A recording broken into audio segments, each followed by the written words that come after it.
Muy cerca del primer cuadro de Monterrey, frente a la Alameda Mariano Escobedo, se levanta una magnífica y centenaria casa conocida como la Casa del Centro o la Casa de la Alameda. Situada en el cruce de las calles de Washington y Julián Villagrán, el edificio es un ícono de la metrópoli regiomontana, y no solamente por su belleza arquitectónica. La casa resume en sí misma una parte importante de la historia de Monterrey, con sus rasgos distintivos de trabajo, solidaridad y afán de progreso.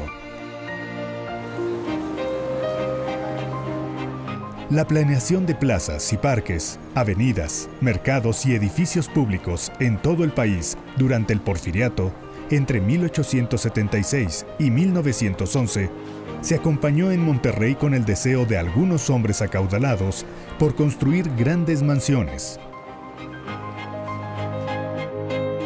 Estas se edificaron alrededor de la catedral y en torno a la Alameda, entonces llamada Porfirio Díaz. Establecida en 1861 durante el gobierno de Santiago Vidaurre. Una zona arbolada y tranquila donde podía darse un agradable paseo a pie, en un alto triciclo o en los gratos carruajes de aquella época.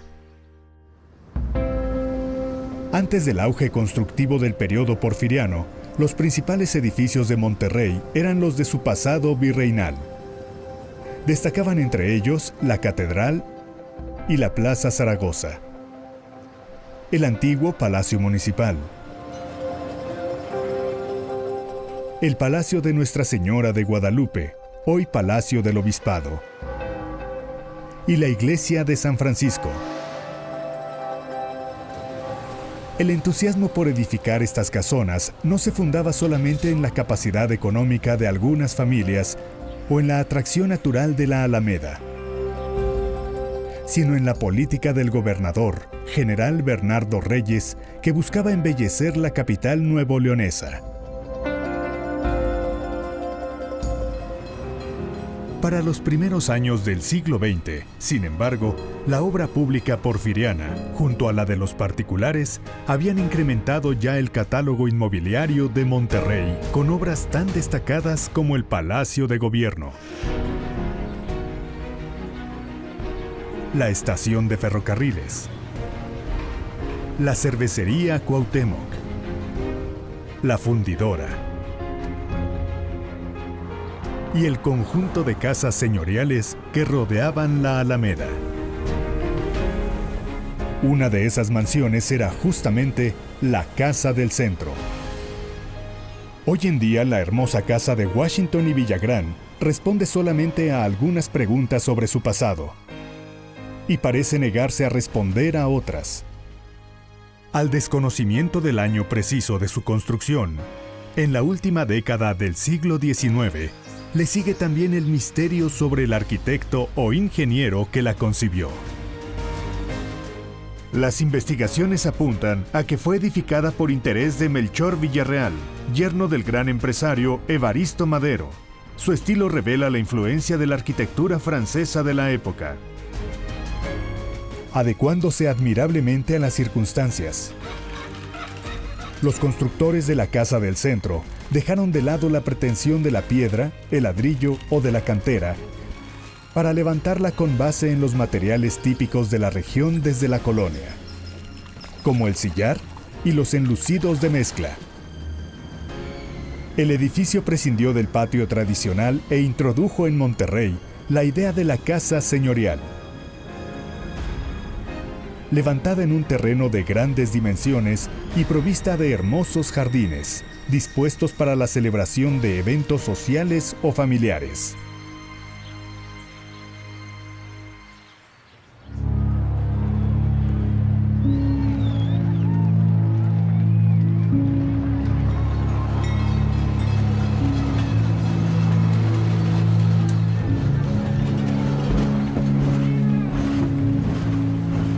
En junio de 1910, el candidato presidencial, Francisco I. Madero, se hospedó en la Casa del Centro, propiedad entonces de sus tíos, Victoriana Madero y Melchor Villarreal. Como parte de su campaña proselitista en Monterrey, Madero sostuvo en la casa algunas reuniones políticas con el propósito de vencer en las urnas a Porfirio Díaz e introducir a México en el camino de la democracia.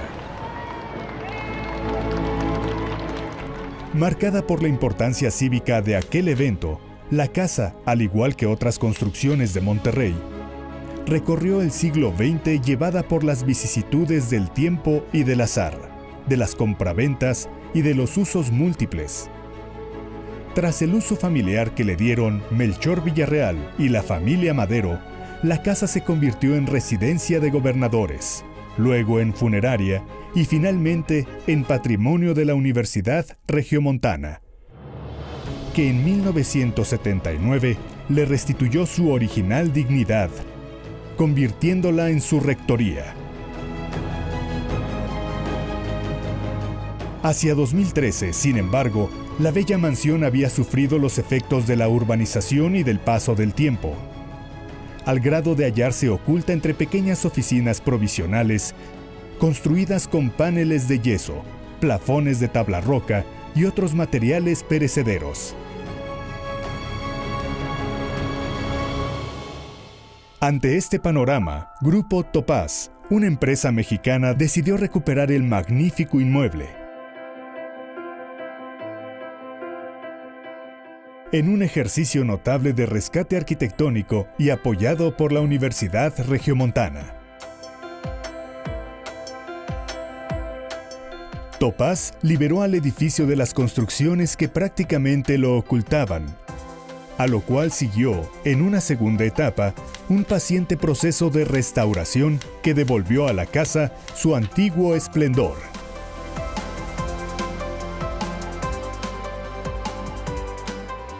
Todos estos trabajos estuvieron encabezados por el reconocido arquitecto Jorge Loizaga, motivado en apoyar la cultura regiomontana, y fueron realizados con especial cuidado a fin de recobrar la distribución original de los espacios y, en la medida de lo posible, también los materiales utilizados en el momento de su construcción.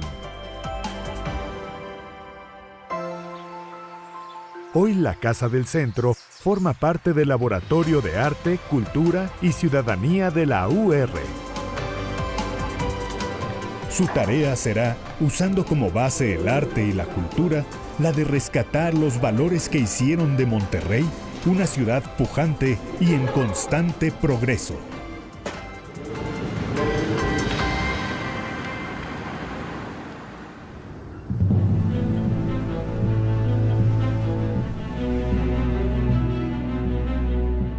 Desde la fundación de Monterrey, en 1596, sus pobladores se vieron obligados a luchar contra un sinnúmero de adversidades.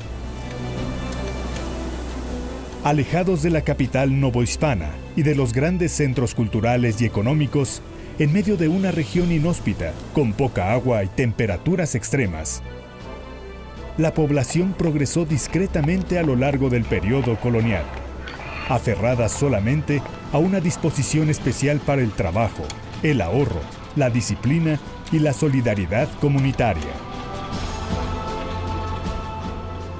A las dificultades de un entorno natural adverso, se añadió el peligro constante de las incursiones de los indígenas nómadas, caracterizadas por el pillaje, el secuestro, la violencia y la muerte. Nacidos en la llamada Tierra de Guerra Viva, los primeros regiomontanos se crearon auténticamente en el combate por sus vidas y las de sus familias. Una batalla sin fin que era imposible ganar sin orden, solidaridad, determinación y sentido práctico. Población modesta a lo largo de siglos, entregada a sus estancias ganaderas y agrícolas, Monterrey empezó a desarrollarse verdaderamente en las primeras décadas del siglo XIX, al convertirse en conexión entre el centro de México y la pujante economía estadounidense a través de los puertos de Matamoros y Tampico.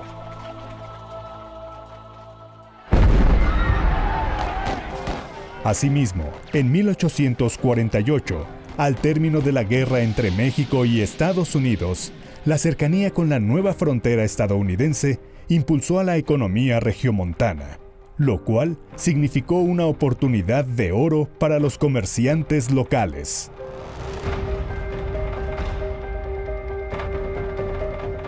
Aquella bonanza se tornó extraordinaria al comenzar el siglo XX, cuando una empresa siderúrgica, la Compañía Fundidora de Fierro y Acero de Monterrey, y una empresa de bebidas, la Cervecería Cuauhtémoc, impulsaron a la ciudad y a toda la región hacia niveles de desarrollo nunca antes vistos en una ciudad del norte del país. La coyuntura representada por la vigorosa economía estadounidense, aunque importante, no fue sin embargo la razón principal del considerable despegue de Monterrey hacia los primeros años del siglo XX. Encabezada por un grupo de activos emprendedores como don Isaac Garza, don José Calderón, don José Muguerza y don Vicente Ferrara, así como las familias Zambrano y Milmo y otros industriales visionarios. La sociedad regiomontana capitalizó en poco tiempo aquella circunstancia con base en sus propias cualidades ancestrales. Las virtudes del trabajo y de la organización comunitaria, del ahorro y del sentido práctico, y de la búsqueda de oportunidades. Como resultado de este primer auge industrial, la antes pequeña ciudad de Monterrey creció notablemente, atrayendo a muchas personas de distintos puntos del estado, así como de Coahuila, Tamaulipas, San Luis Potosí, Zacatecas y otras entidades aledañas. De esta manera, a lo largo de generaciones, mexicanos oriundos de todos los estados del país llegaron a Monterrey con la ilusión de mejorar su vida a través del trabajo, e hicieron suyos los valores distintivos de la cultura regiomontana.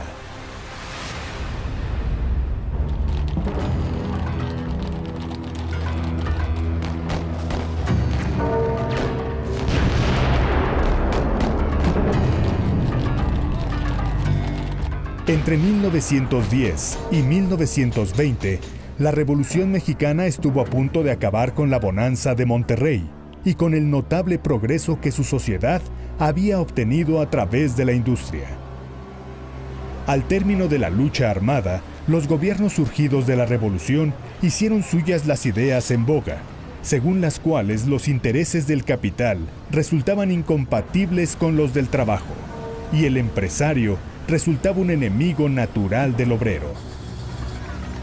Frente a esta posición del régimen y ante la fuerza internacional de las ideas socialistas, los industriales regiomontanos sostuvieron una ideología radicalmente distinta, un pensamiento que convirtieron en realidad y que hicieron valer en sus empresas, en su ciudad y también fuera de ella, ante las autoridades federales y ante todo aquel que quisiera escucharlos.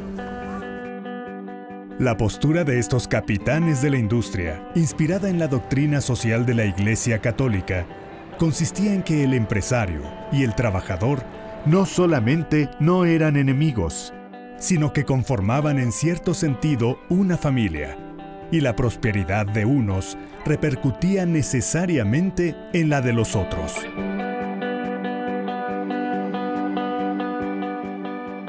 Bajo este esquema, la responsabilidad del empresario no se limitaba a mejorar la vida de sus empleados, sino que incluía la necesidad de proporcionarles educación dentro y fuera de sus trabajos, con el fin de alejarlos del alcohol y el despilfarro, fomentando los valores de la superación personal y la unidad familiar.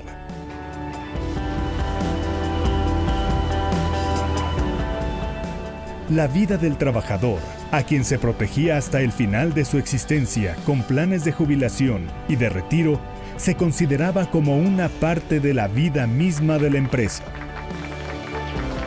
Del trabajador, por otra parte, se esperaba un férreo compromiso con la empresa, a la que podía considerar como suya en la medida en que su bienestar y el de su familia estaban vinculados directamente al éxito o al fracaso de la misma.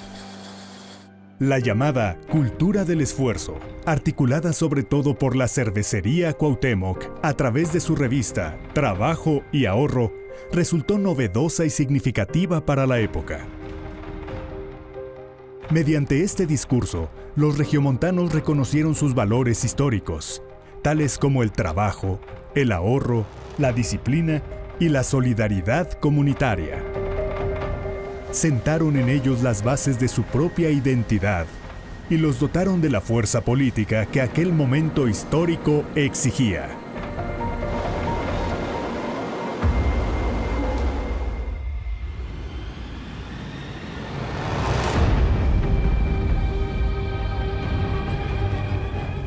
Esta es la ciudad del acero. En el camino de su industrialización, México ha dado un gran paso de avance en uno de sus centros vitales como lo es Monterrey, y su producción se ha enriquecido merced a nuevas y modernísimas instalaciones eléctricas. Su más reciente inversión, sobrepasando los 1.000 millones de pesos en equipo, contribuye a acrecentar la riqueza industrial del país. Mediante la cultura del esfuerzo, el país conoció una vieja realidad de Monterrey, la de los valores compartidos a través del trabajo en cada empresa y en cada familia.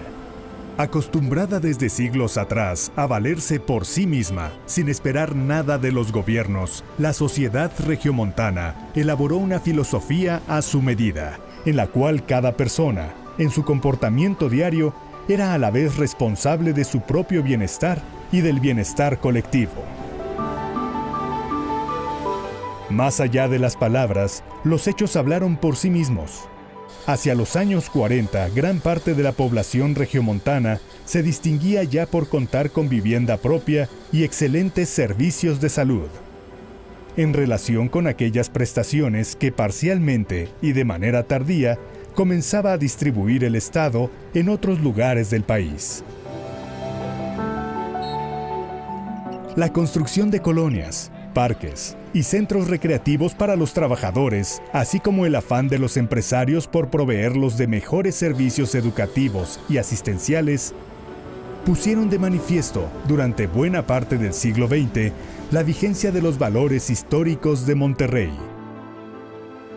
Valores que ahora mismo, en el siglo XXI, tienen la oportunidad de revitalizarse en un mundo radicalmente distinto.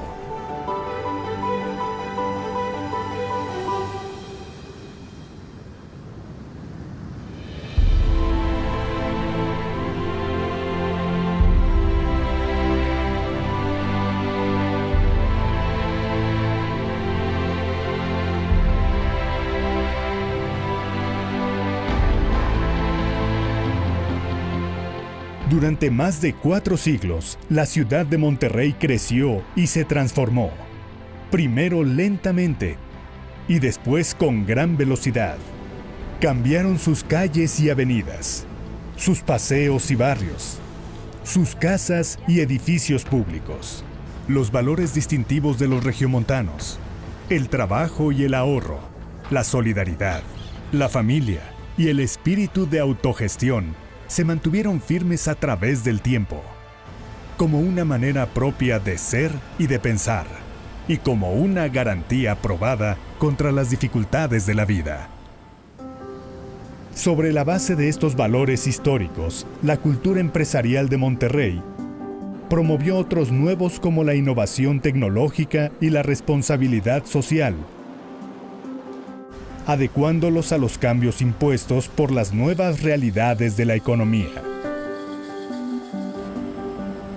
De esta manera, los empresarios regiomontanos, convencidos de que la educación es una herramienta de transformación y competitividad, fueron los primeros en afrontar los retos de la competencia global, pioneros también en la búsqueda de mercados externos y en la integración de empresas multinacionales en nuestro país, así como en el desarrollo de tecnología propia. Gracias a este apoyo empresarial, hoy Nuevo León cuenta con instituciones educativas de prestigio internacional.